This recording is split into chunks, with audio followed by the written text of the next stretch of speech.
So welcome Subarnagram. আমার পিছনে যে একটা ঘড়ি দেখতে পাচ্ছেন, এটা হচ্ছে মূল ফটকের, আপনারা ঢোকার পরেই এটা দেখতে পারবেন। আর পাশাপাশি হচ্ছে আমরা যদি এদিকে তাকাই, এটা হচ্ছে একদম মূল গেট। এখান থেকে আসার পরেই মূলত হচ্ছে এটা সর্বপ্রথম দেখতে পারবেন। আপনার মূল গেটের ভিউটা হতেছে পুরোপুরি এরকম। বাচ্চাদের রাইড করার যে রাইড আছে এটা মূল গেটের পরেই এই রাইডটা পাবেন। পাশাপাশি হচ্ছে আপনার এইদিকে হচ্ছে মূল ওয়াচ যেটা আছে, সেটা হচ্ছে একটা দোলনা, এটা খুবই আকর্ষণীয়। আর পাশাপাশি হচ্ছে এখানে কিছু গ্রাফিক্স করা আছে, গ্রাফিক্সগুলো কিন্তু মোটামুটি অনেক সুন্দর। আমরা মূল গেটে ঢোকার পরে অনেকগুলো গ্রাফিক্স দেখতে পারবো। মোট কথা মূল গ্রাফিক্সগুলো অনেক বেশি সুন্দর।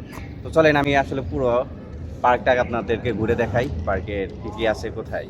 শুরুতেই যারা ঢাকা থেকে যাবেন তারা কুড়িল বিশ্ব রোড হয়ে যেতে পারেন, আর যারা গাজীপুর হয়ে যাবেন তারা হচ্ছে গাজীপুর চৌরাস্তা থেকে আপনারা জয়দেবপুর রেল স্টেশনের ওইদিকে একটা রাস্তা গেছে, ওইখানে সিএনজি স্ট্যান্ড পাবেন, ওইখান থেকে আপনারা পাঁচদোনা যেতে পারবেন। অথবা আপনারা চাইলে গাজীপুর বাইপাস থেকে 150 টাকা করে জনপ্রতি সিএনজি ভাড়া দিয়ে আপনারা সরাসরি চলে যেতে পারবেন গাউসিয়া। গাউসিয়া থেকে জনপ্রতি 10 টাকা করে ভাড়া নেবে অটো, একদম সরাসরি চলে যেতে পারবেন অ্যামিউজমেন্ট পার্কের সামনে।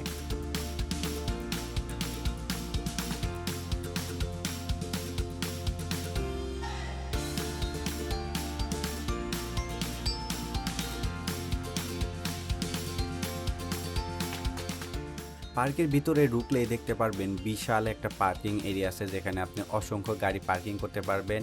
পার্কিংয়ের জন্য আপনাকে মূল গেট থেকেই টিকিট সংগ্রহ করতে হবে এবং এখান থেকে এসে আপনারা যে কোনো জায়গাতে আপনার প্লেস মতো গাড়িটাকে পার্কিং করতে পারবেন। এটা হচ্ছে টিকিট কাউন্টার, এখান থেকে আপনাকে টিকিট ক্রয় করতে হবে। আপনারা চাইলে প্যাকেজ নিতে পারেন, চাইলে আপনারা সিঙ্গেল প্যাকেজও নিতে পারেন। আপনারা এরকম একটা কার্ড পাবেন, সেই কার্ডটা হচ্ছে মেট্রো রেলের মতো এন্ট্রি করে আপনাকে ভিতরে প্রবেশ করতে হবে। ভিতরে প্রবেশ করার পরে আপনারা সুন্দর গ্রাফিক্স দেখতে পারবেন, এই গ্রাফিক্সগুলো অনেক বেশি সুন্দর। এটা হচ্ছে আপনার প্রবেশ পথে দেখতে পারবেন। আপনারা চাইলে সিঁড়ি ব্যবহার করতে পারেন, অথবা আপনারা চাইলে ডান পাশে লিফট আছে, লিফটও ব্যবহার করতে পারেন। এটা হইতেছে মূলত মেন জায়গা, মানে এন্ট্রি পথের এইটা হচ্ছে মেন জায়গা। এখান থেকে এন্ট্রি নিতে হবে এবং পিছনের যে জায়গাটা দেখতেছেন এটা হচ্ছে আপনার পার্কের ভিতরে প্রবেশ করতে হবে। কি আসলে প্রবেশ করতেছে, এখানে লিফটের ব্যবস্থা আছে। আর সর্বপ্রথম হচ্ছে আপনাকে পায়ে হেঁটে যদি আসতে চান তাহলে এই যে এখান থেকে আসতে হবে, এসে সরাসরি এই জায়গা দিয়ে আমাদেরকে যেতে হবে। মানে বিষয়টা দেখলে আপনি অনেকটা অবাক হবেন, মানে বুঝতে পারবেন না যে আসলে আপনি কোথায় যাইতেছেন। পুরো একটা আন্ডারগ্রাউন্ডের মতো অবস্থা। সো আপনারা যখন নিচে নামবেন, নিচে নামার পরে দেখবেন যে আপনারা এরকম সুন্দর সুন্দর গাড়ি পাবেন, যে গাড়িগুলো দিয়ে আপনারা পুরো পার্ক ঘুরতে পারবেন। আপনাদেরকে 50 টাকা খরচ করতে হবে পুরো পার্ক এরিয়া ঘুরতে। সেটা আপনাকে প্রবেশ পথে আপনারা গাড়ি দেখতে পাবেন, চাইলে আপনারা পায়ে হেঁটে পারেন, অথবা আপনারা চাইলে গাড়িও ব্যবহার করতে পারেন। এবং ভিতরে ঢোকার পরে বাচ্চাদের কিছু রাইড আছে এখানে।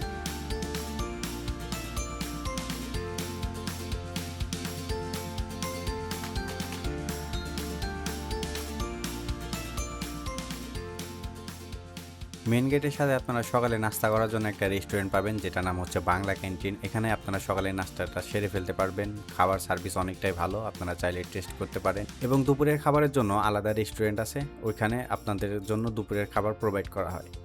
তো চলেন সর্বপ্রথম আপনাদেরকে পুরো পার্কটা এক নজরে ঘুরিয়ে দেখাই।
সো এ পাশে অনেকগুলো রাইড আছে, রাইডের পাশাপাশি হচ্ছে আপনার এই সাইডে অনেক সুন্দর বসার ব্যবস্থা করা আছে।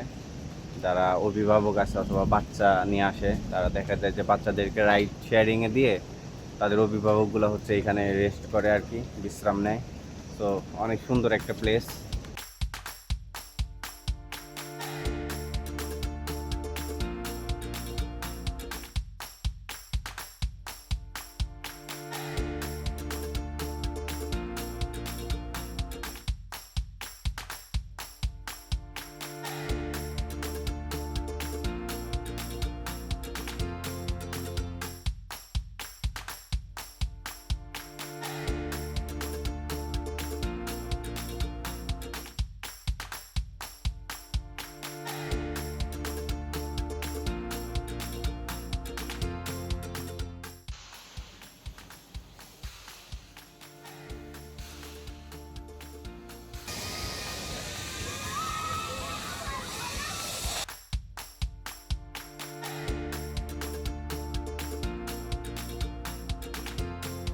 তো ঘুরে ফিরে অনেক রাইড দেখা হয়ে গেল, এবার নিজে একটু রাইড শেয়ারিং করি, দেখি আসলে কেমন ফিলটা পাওয়া যায়।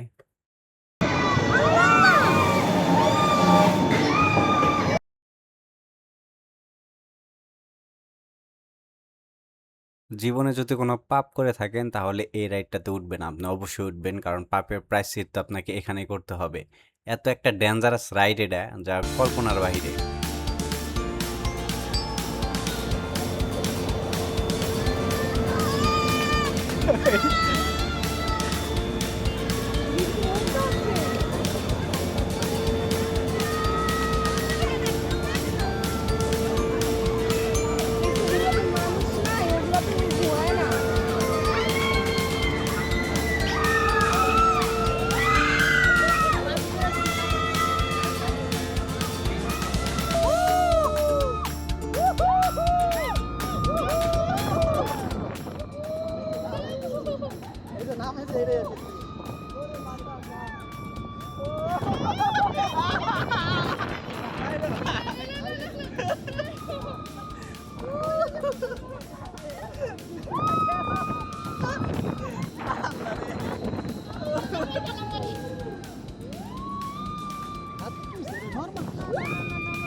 অনেক ডেঞ্জারাস রাইড শেষ করে এবার চিন্তা করলাম একটু রিল্যাক্সে গাড়ি খেলবো। সো গাড়ি খেলার জন্য স্টিয়ারিংয়ে বসে পড়লাম। ওমা, দেখি পিছন থেকে একজন কুতা মারতেছে। এই গাড়িটা খেলার কারণে হচ্ছে যে আপনি আরেকজনের পিছনে লেগে থাকবেন, আপনার পিছনে আরেকজন লেগে থাকবে। কিন্তু সমস্যা হচ্ছে স্টিয়ারিং ডান দিকে নিলে বা দিকে যায়, বা দিকে নিলে ডান দিকে যায়। তবে এই গাড়ি খেলার সময় একটা জিনিস মনে পড়লো বাংলাদেশের মানুষের কথা, যেমন বাংলাদেশের মানুষ একজন আরেকজনের পিছনে সবসময় লেগেই থাকে, এই গাড়িরও সেম কাজ।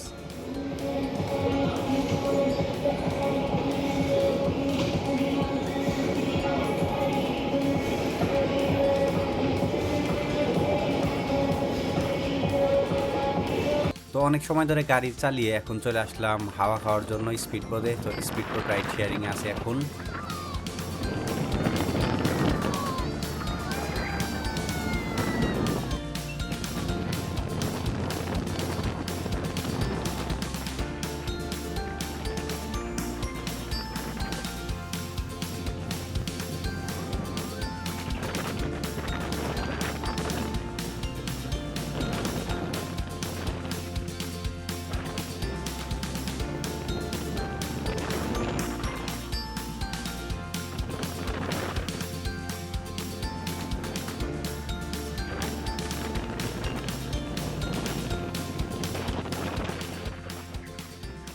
স্পিডবোট রাইড শেষ করে লেক পাড়ের এই কটেজটা আমি দেখতেছি। কটেজটা কত সুন্দর, একবার চিন্তা করেন, একদম দ্বীপের মতো করে তৈরি করা আছে। বাট এই কটেজটা এখনো চালু হয় নাই, আর সামনে হয়তো চালু হবে। এই কটেজটা কিন্তু পুরো একটা লাক্সারি সিস্টেমের হয়ে আছে।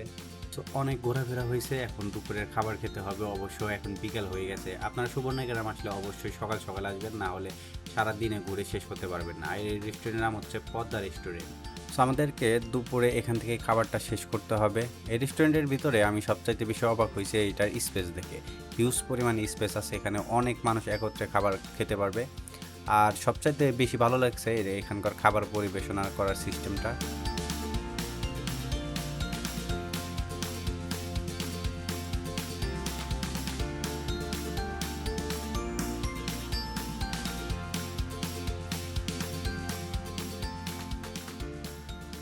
এটা হচ্ছে আমার খাবার খাবার আইটেম। এটা যদি ওপেন করি তাহলে এখানে ভাত আছে, মুরগির রোস্ট আছে, সালাদ আছে, এই তো ডাল। এখানে খাওয়ার পাশাপাশি কিন্তু আপনি মনিটরিং দেখতে পারবেন।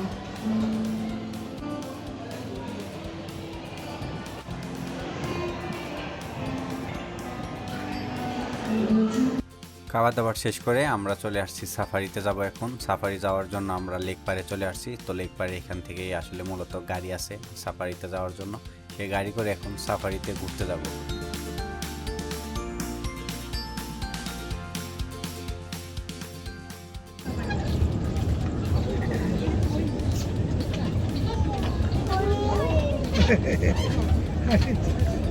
এটা কি কাউ? সাফারিতে আসলে মূলত খুব বেশি কিছু দেখার কিছু নাই, তবে লেক পাড়ের সৌন্দর্যগুলো আপনারা ভিউটা নিতে পারবেন। এত সুন্দর সুন্দর লেক পাড়ের যে ভিউটা, সেই ভিউটা আপনারা পুরোপুরি এই সাফারি কারে উঠলে আপনারা সেই ভিউটা খুব সুন্দরভাবে খুব কাছে থেকে দেখতে পারবেন।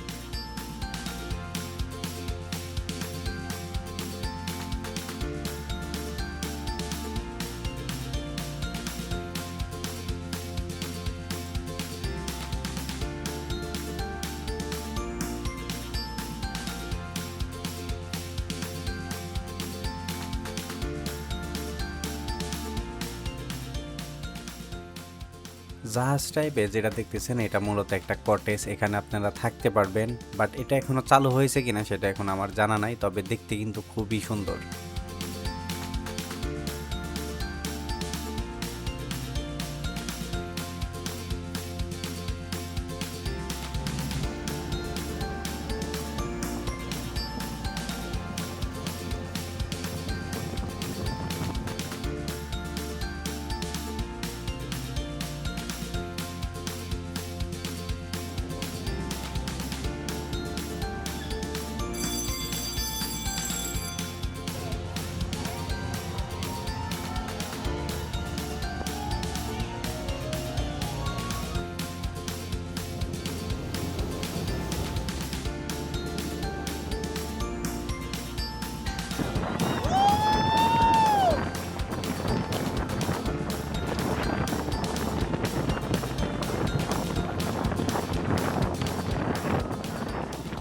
বর্তমানে সুবর্ণ গ্রামের সবচাইতে মূল আকর্ষণ হচ্ছে এই দোলনা।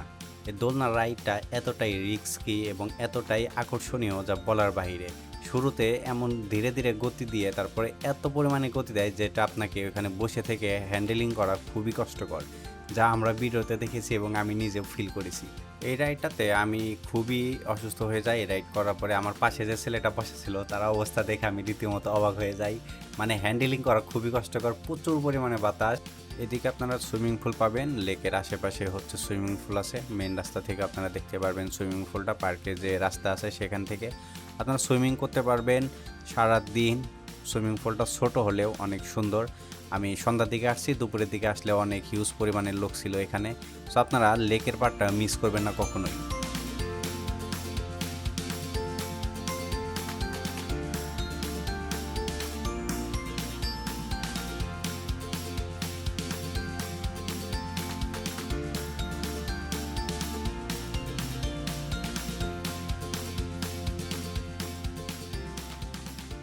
এটা একটা কটেজ এরিয়া। এই এরিয়াটা কিন্তু অনেক বেশি বড় এবং অনেক সুন্দর। আপনারা দেখতে পারতেছেন আমার এই ডান পাশে দেখবেন যে এটা হচ্ছে একটা কটেজ। চাইলে আপনারা এখানে রাত্রি যাপন করতে পারেন।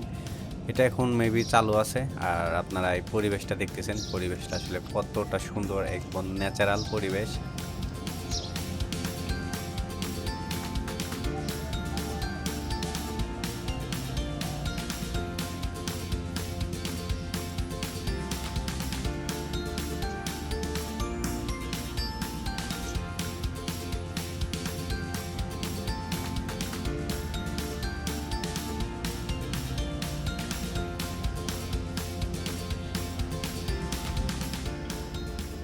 তো এই ছিল সুবর্ণগ্রাম নিয়ে আজকের আমার এই ছোট্ট একটি ব্লগ। আশা করি নতুন কোনো ব্লগ নিয়ে আবারও আপনাদের সামনে হাজির হতে পারবো। সে পর্যন্ত ভালো থাকবেন সবাই, সুস্থ থাকবেন। আজকের মতো বিদায় নিচ্ছি। আল্লাহ হাফেজ।